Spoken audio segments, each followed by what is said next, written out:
Welcome to the Cherish and Conquer podcast, the show dedicated to celebrating female entrepreneurs' strength, resilience, and innovation.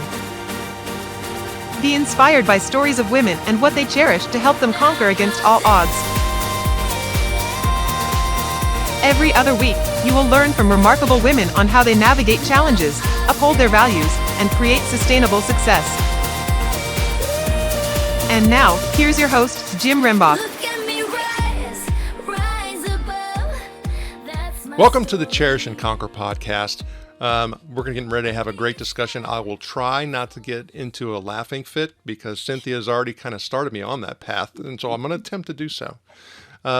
So Cynthia Kay is actually the author of Small Business, Big Success, and we're going to talk a little bit about how you actually get there, right? So Cynthia, Absolutely. yeah. So Cynthia, welcome. Thank you. I'm delighted to be here.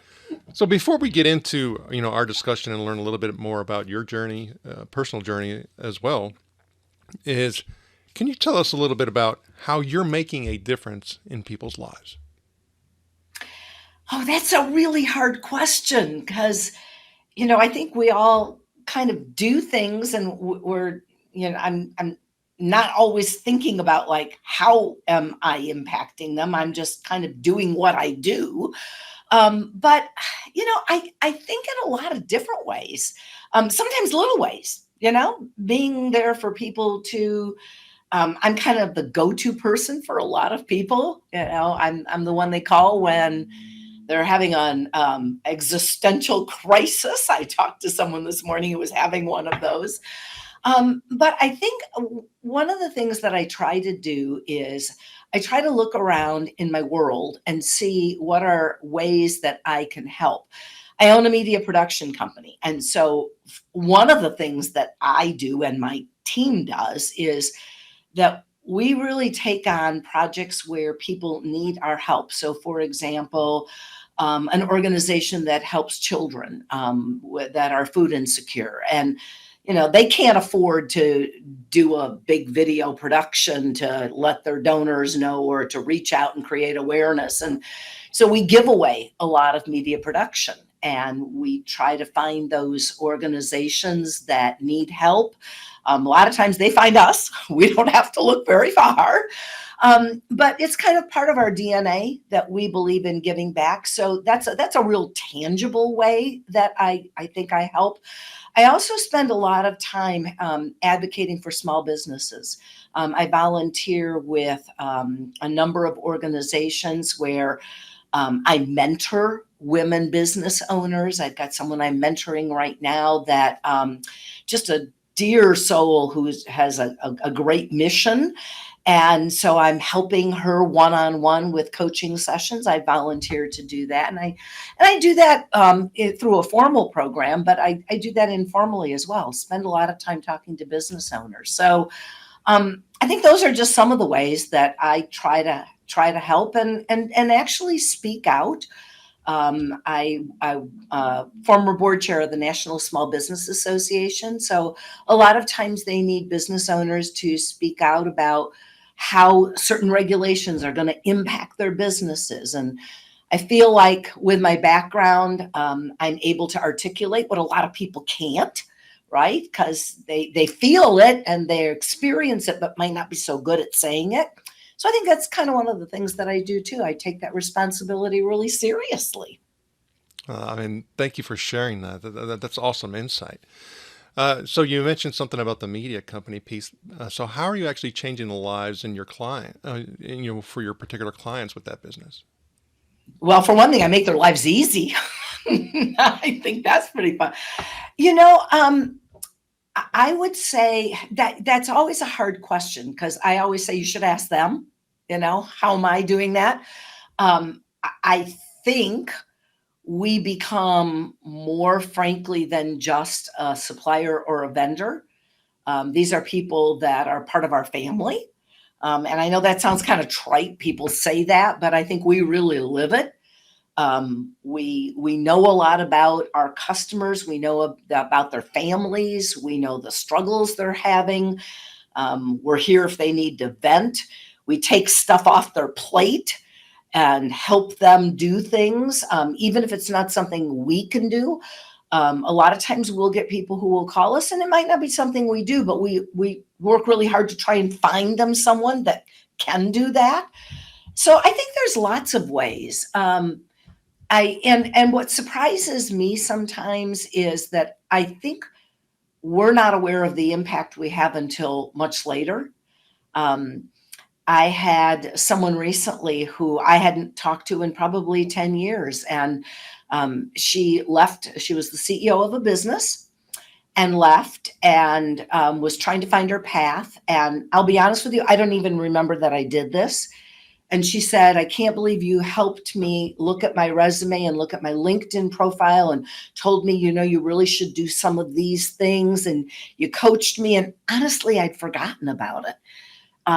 So that's why when you ask, like, what impact do I have? I think sometimes I'm doing things and I don't even know that there's an impact there. I hope there is. Well, I think what you just shared right there, is kind of the important part. Is that, Mhm. you do it regardless of what the impact may be. And of course, we're talking about positive things, right? Absolutely. Yeah, uh, absolutely. because it oftentimes is, mainly invisible, Yeah. and that I, shouldn't I matter. No, and it shouldn't. And you know what? Sometimes I think we instinctively do things because we think someone needs something.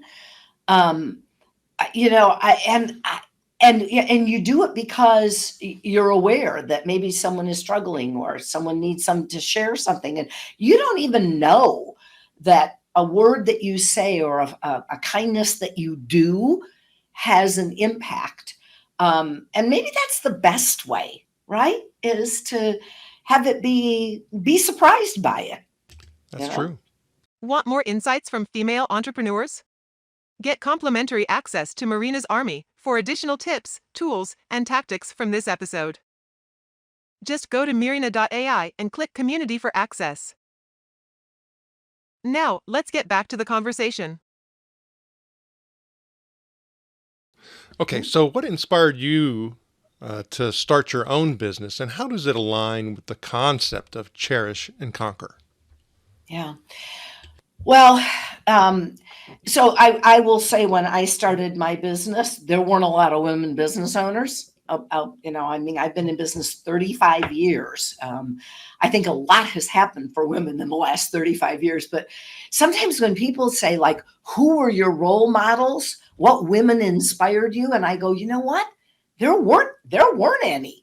The people who helped me were business owners that were friends of my dad, right? And I think what inspired me to own my own business was that my father was in business with his two brothers, and I saw what they could do. And they owned a dry cleaning business, right? And my cousins actually still own the business. But, out of that little business, they helped so many people. And not just by employing them, but by helping their employees, buy homes and co-signing on loans and, doing all kinds of things that were outside the scope of the business. And I saw that there was great power in that. That when you have an organization, you can use that organization to go beyond just what the scope of the business is to impact the lives of the people that are around you. So my dad always said to me, honey, you can do anything you want. You go after it. And knowing that I came from a Greek background where that was at a time when like my big fat Greek wedding, where the father says, I want you to get married and have babies, right? That's what he said. So the little old Greek. My dad said, I want you to go to college and get a job and be self-sufficient. And so I always knew that I would own my own business. It kind of happened at a time when I didn't think it was going to happen. I got fired from a job in television, and you're nobody till somebody fires you, I've been told.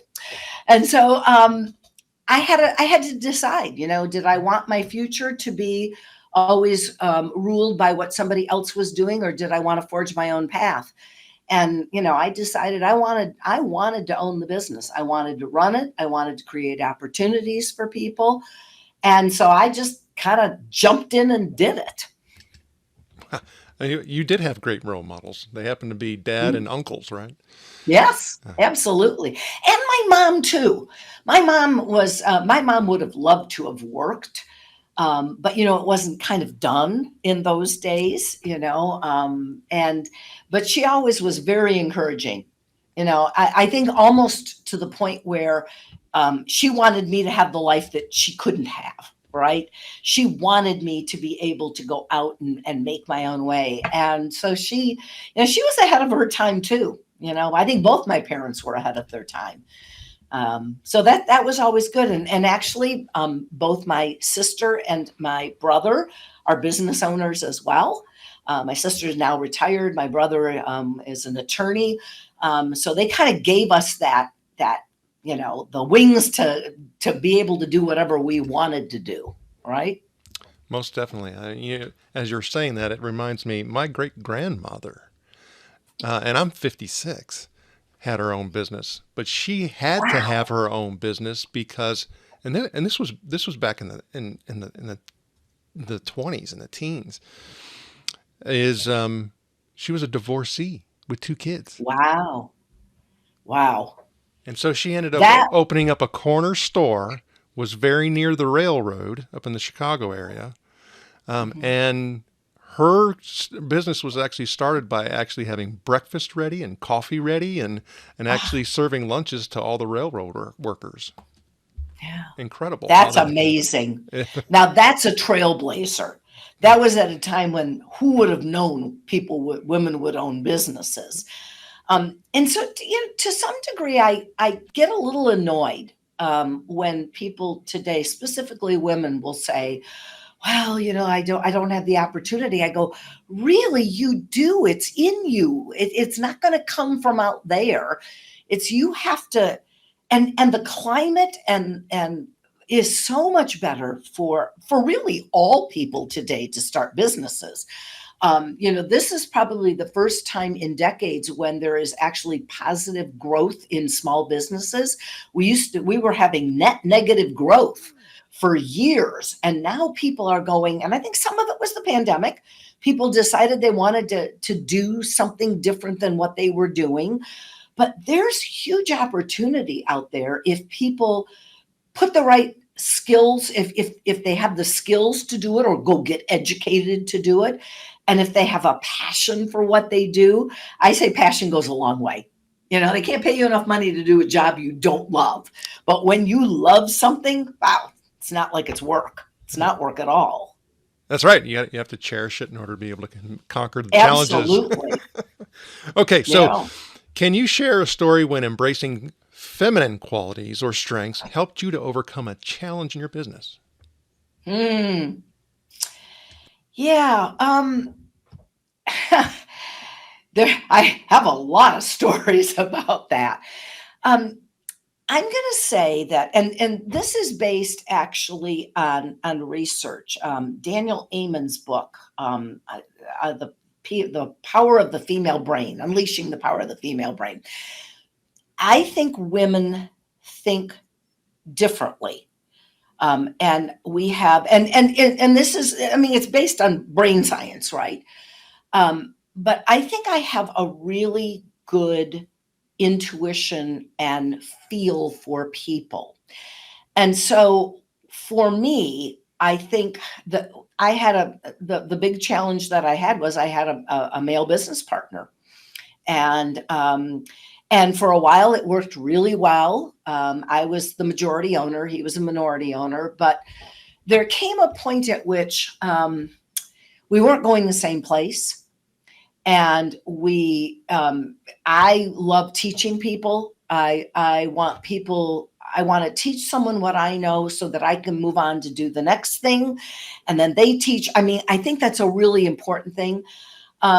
He did not have that same attitude. He really wanted to hold the power and, he didn't want to teach someone how to do the video editing and I had to really use my my skills and my brain power and my empathy to explain why we needed to train other people. And I'll be honest with you, it worked for a while, and then it didn't work. And then I had to use, I think, my power of sitting down and having a heart to heart to say, we can't do this together anymore.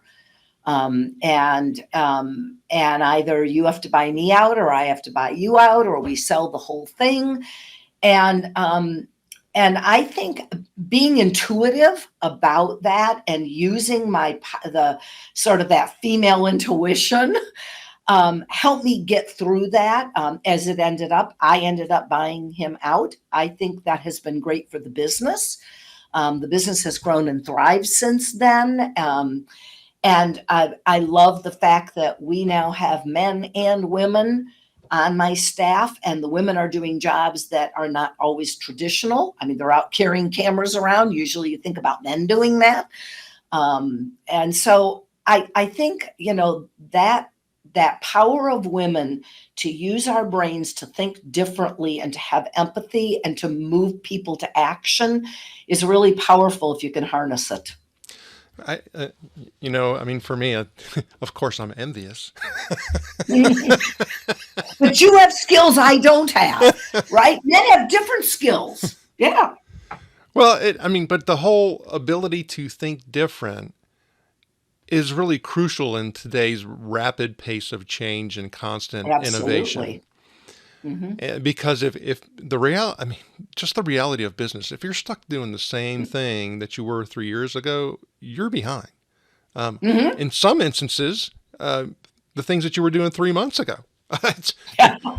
It's last week. Yeah. Last week. And so, you have to be able to, make sure that you can, effectively evaluate, think, use, certain intuitions, but not rely on your gut completely, because you have to have data to support. Absolutely. But then also you need to take some educated risks, because if you're especially innovative and venturing into something new, sometimes there's just not data that exists in order to substantiate the decision. Yeah. So the iteration is key. Yeah. And I think what sometimes happens is that people overthink things.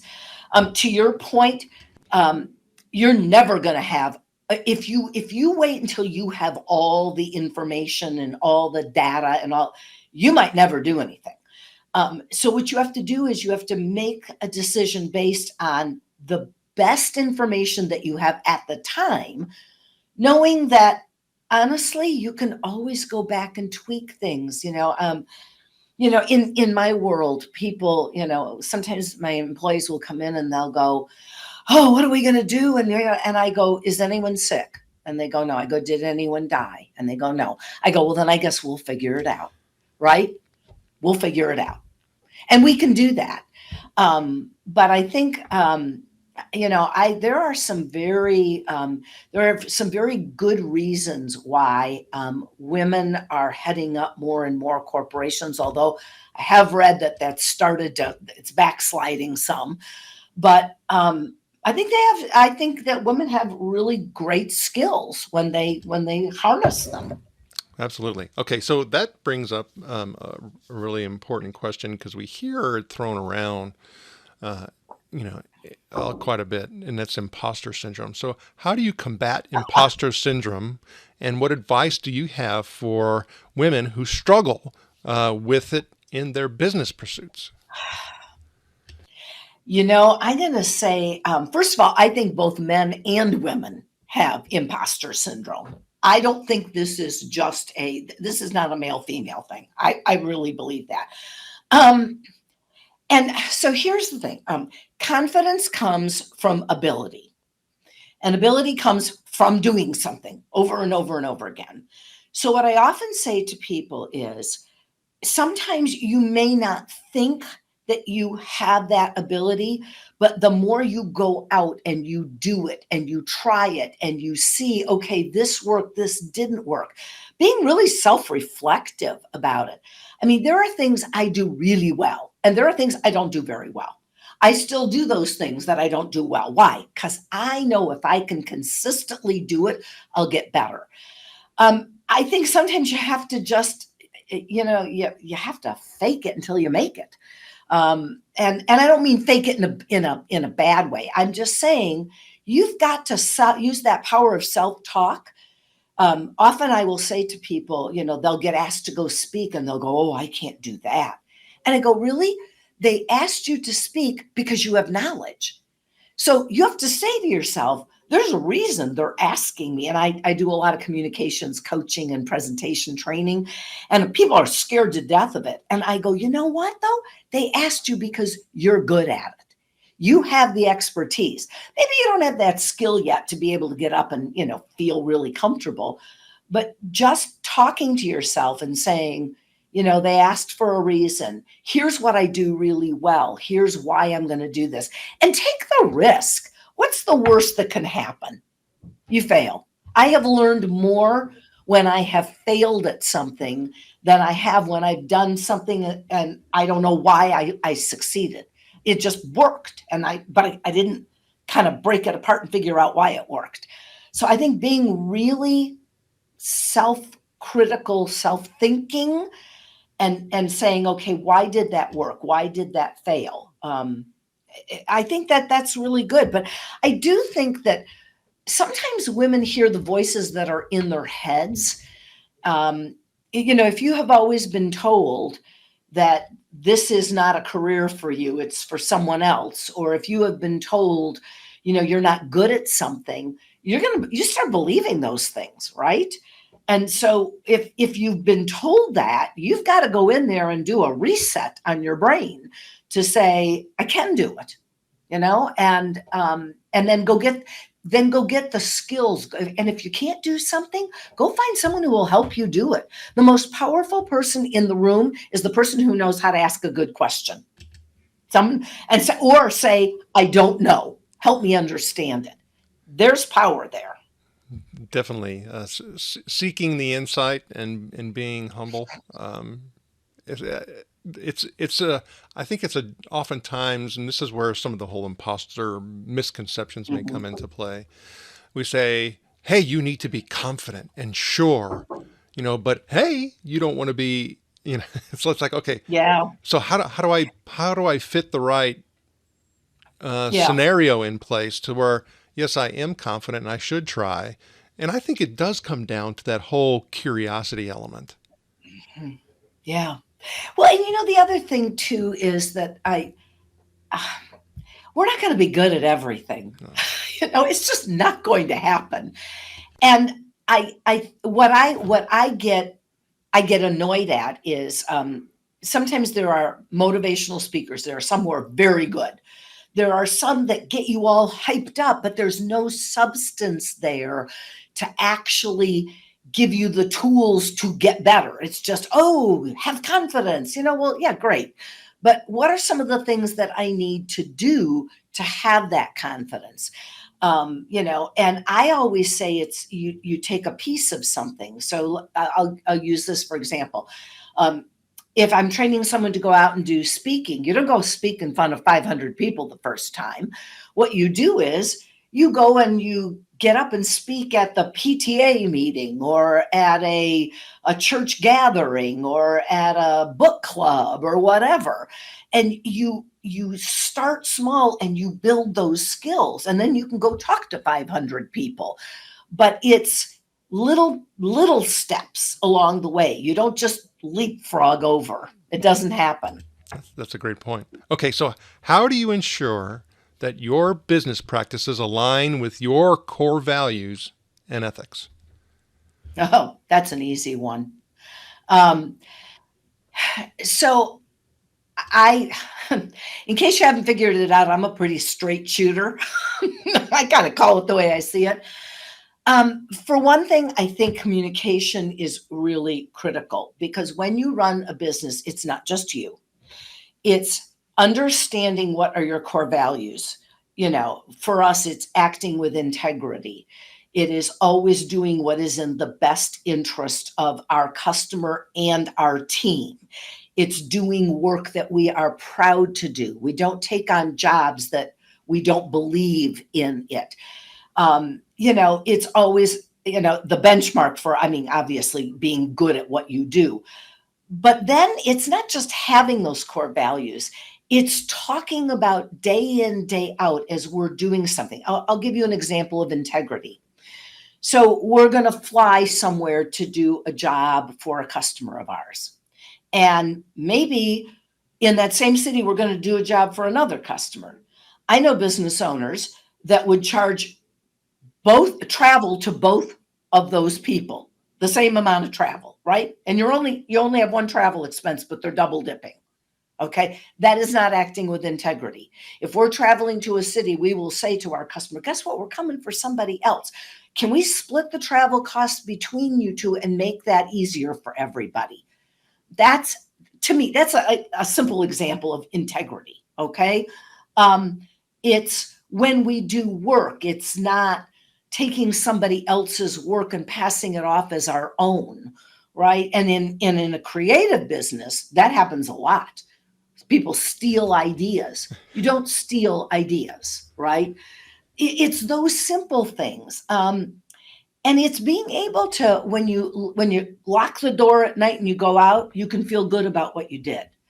For me, I mean, obviously you have to make money, right? I mean, you have to. I mean, we're not in this, but our ability to do that in a way that is ethical, in a way that we're doing good things for the people, I think that's really important. And I talk about it a lot. Why are we doing this? And then and as a team, we talk about those things. If you don't talk about it, your employees and the people that you work with will not get it. It doesn't happen by osmosis, right? So I will say, here's why we're doing this. Anybody have any questions? Talk about why. And it's infectious. I mean, people get it. And if they don't, then they shouldn't be working here.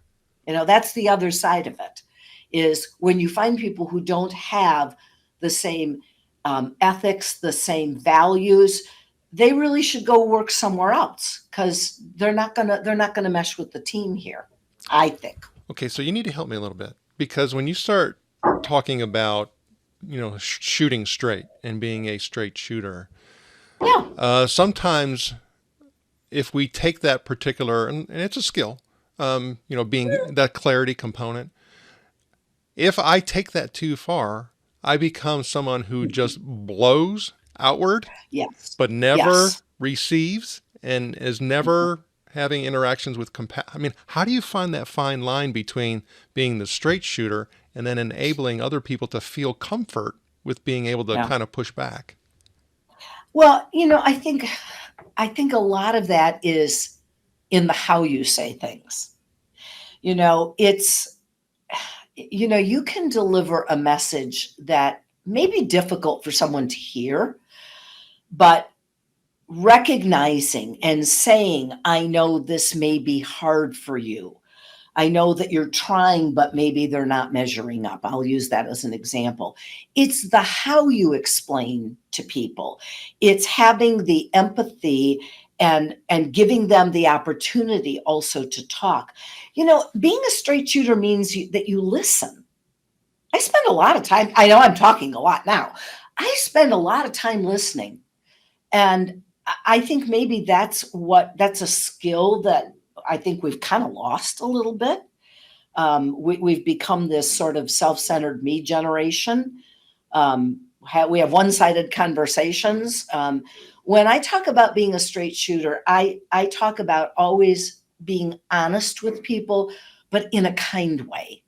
Okay, it's how you say something, and frankly, when you have those discussions and you approach people in that way, and they know you're doing it from a good place, they may not agree with you, but they also appreciate that you're giving them a perspective. And I am not always right. I mean, I will often say to my staff, I might be wrong here. I don't know. You tell me, what do you see?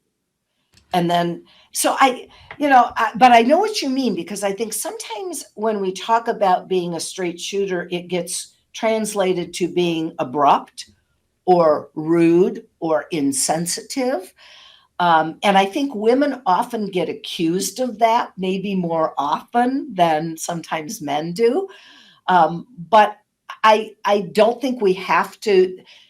We still have to be who we are, and we have to present things in a way that people can listen. I think that there may have been a time in my life, when I was a lot younger, where I might not have taken that into consideration. And I might have maybe been, not in my mind, but in somebody else's mind, maybe too short with them. Um, I've really worked on that over the years, because I know not everybody is direct and not everyone is. But it's really interesting, because I have actually had employees say, I prefer this because other places where I've worked, I never knew where I stood. And you always tell it to me straight, so I know. And and I think that's a good way to be. For me, it might not work for others. Well, there's two things to me that I keep hearing you hitting upon, and that is, clarity and the expectation setting. Hmm. And even when we're starting to talk about really helping to manage ourselves, we still have to do those two things. Absolutely. Set some Yeah. expectations for ourselves, and then be able to look at things with clarity to say, am I delivering? Yeah. And be truthful and Yeah. honest. And then we have to take that and now start applying it to if we want to build and grow and scale a business. And even for what we're talking about here, I think that's also, and you hit on it too, I think you did, talking about doing work with the people who you want to do work with. And that's also too that expectation and setting. Because if not, it's like, hey, this ain't going to work. Even when you started talking about the partner, this is not going to work. We're just not a right fit. And you know what? That's okay. And it is okay. One of the things that I think people, I always say, it's not personal. When you make some of these decisions, we've had people ask us to do jobs, and do things that we thought were, here, simple example.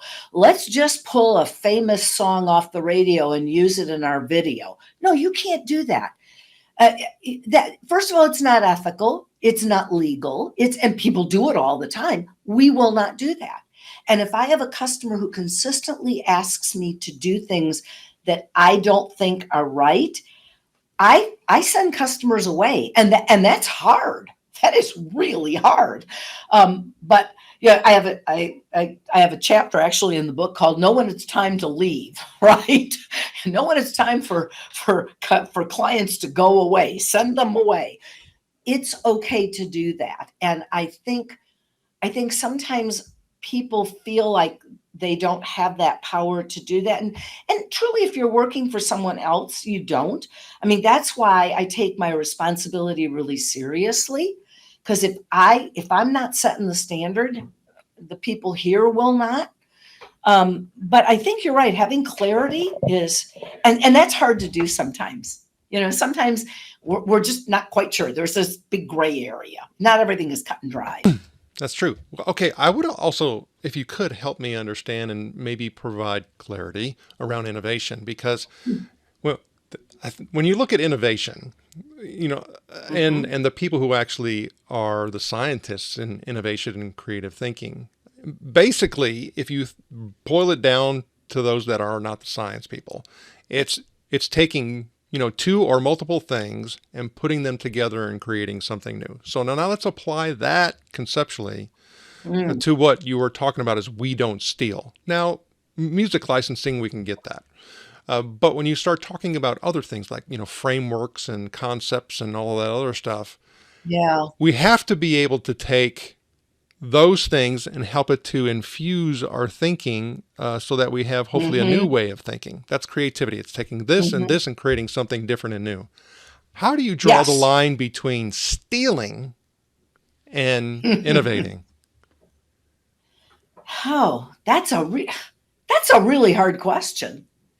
Um, so, part of, people say, is there anything really new? And I think you kind of hit on that. What's new is not necessarily all the parts and pieces may be there. It's the way you put things together. Um, and I think some things are not that innovative. I got to be honest with you. People think they're doing something innovative, and it's really not that innovative. Um, I think there comes a point at which, and I don't know if there's a formula for this, but if you're taking parts and pieces of something and you're combining them into something that is very different, and 20% of it is something that has, been created and you're just repurposing it, I guess it depends on how much of it is new in my mind.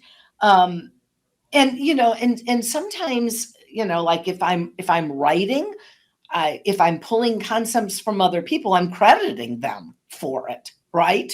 I mean, so in a writing sense, that's easy because you are giving credit to someone, but then building on it around other, adding your own spin to it. I think when it comes to products, that's when it can get a little iffy. And I wouldn't even begin to assume, but intellectual property, there are some hard and fast rules about that. I think in the creative world, it's a little different, and I think sometimes it's messy. I mean, it's really messy. You're composing a song, and you put a certain kind of sequence of keys in there, and maybe it was used in another. I mean, there's only so many sequences, right? So is that stealing? Probably not, but there have been lawsuits about that. That this little piece. So I think I don't know that I have a really good answer for you, Jim. I think it can be really messy, and and you certainly don't want to use somebody else's work, but on the other hand, you're right. Where is that line? It's probably different in every situation. I think it's one of and especially when, again, talking about the advances in artificial intelligence, I mean, and how Yes. artificial intelligence goes about, being able to present information back to people based on their queries. I mean, it's accessing stuff that's already there. So it's like, okay. And I think Yeah. this is the struggle that a lot of people have. And so then they're talking about, well, generative AI. So let's get it to think, Yes. okay. So at what, I think we're going to be You can go down a big rabbit hole there. most definitely. And I Yeah. mean, so I think though, as you were explaining it, I think the important thing to note is that you need to know where you need to draw the line and be comfortable with it. I think so. Yeah. And I think we're still learning a lot, especially with the new technologies. I mean, I will tell you, I don't use AI to write. I know a lot of people do. It comes out of my head, um, and in fact, I've actually had clients say, "Here, I asked AI to do this, and this is what it came back as, a script for recruiting engineers." And I look at it and I go, "Well, yeah, I mean, but it's not you. It's very generic. You could be recruiting for anybody. It doesn't feel like you." That's where I go. And I know people use it to get a start on stuff. I'm not saying that people shouldn't. I'm just saying I don't. Sure. For me, I And start from scratch.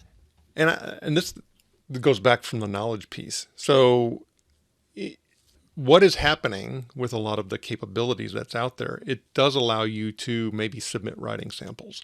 It does allow you Sure. to submit, background and bio information. It does allow you to put in Sure. your values and beliefs and all that stuff.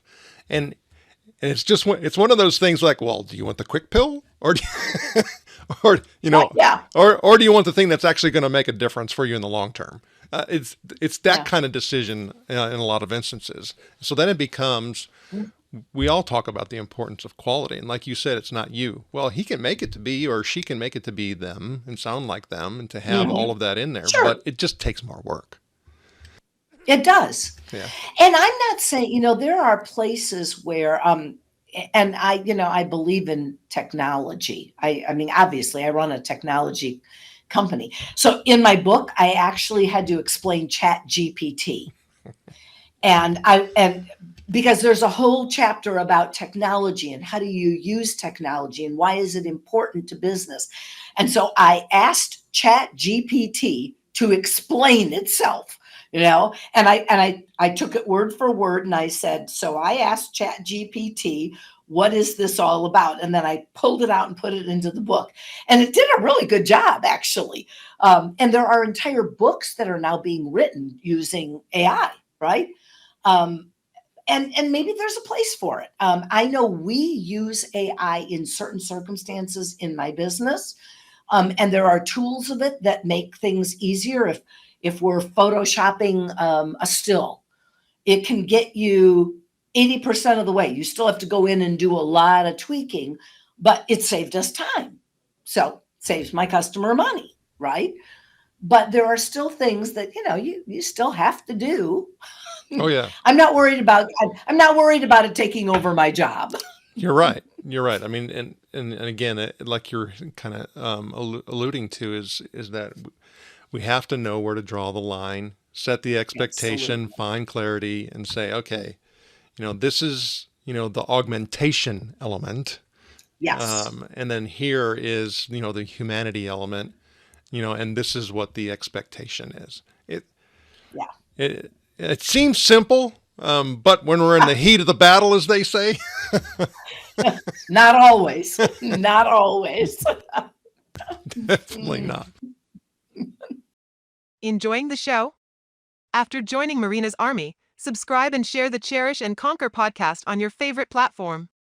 Thank you. Now, back to the show. Okay, so now we're going to actually go through our breakthrough blitz speed round. Sorry, Oh, wow, that's scary. are you ready to help us break through, All right, Cynthia? throw them at me. All right, here we go. So, Here we go. what's your favorite productivity tool or app? Oh. When I'm traveling, Yelp, because I got to eat and I need to know what's around me there. Absolutely. So, what's your favorite way to unwind after a busy day? Ooh, visiting with a friend and having a glass of wine. Very good. If you could have dinner with any female business leader, living or deceased, who would it be? Ooh. Oh. Living or deceased?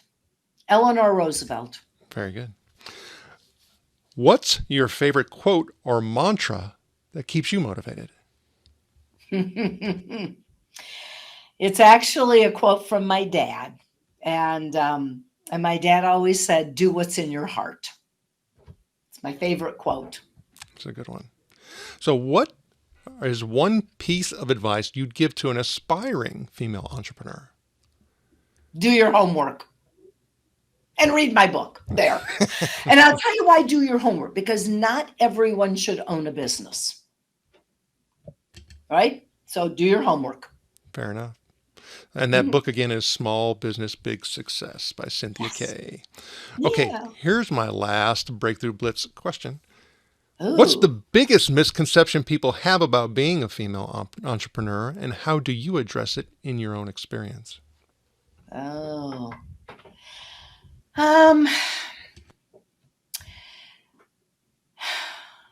You ask really good questions. No, you really do. Thank you. What is give it to me again. What is the biggest misconception? That people have about being a female entrepreneur, and how do you address it in your own experience? I think the biggest misconception that people have is that you have to be this strong, big presence to be a female entrepreneur. And I don't think you need to be. I think sometimes the quieter I am, the more effective I am. And I've learned that over time. I don't need to go in and blow people away. I think being good at what you do and letting people, by your actions, see that. You don't have to try to impress people. I think you just have to be yourself, which is what I try to do. I mean, if you see me 2 months from now, you're going to get the same person, right? You can't keep up an act for very long. You just have to be who you are. So I think that it's a misconception that you have to go be something that you're not. You don't. You can do it your own way. Cynthia Kay, incredible conversation. How do our podcast listeners get in touch with you? Easiest way is, there's a couple of ways. Cynthia at thinkck.com. Or you can go to cynthiakaybiz.com and there's the website. They can reach me through that as well. Okay. Cynthia Kay, thank you for sharing your knowledge and wisdom, and we wish you the very best. Thank you. I appreciated the conversation and all the tough questions.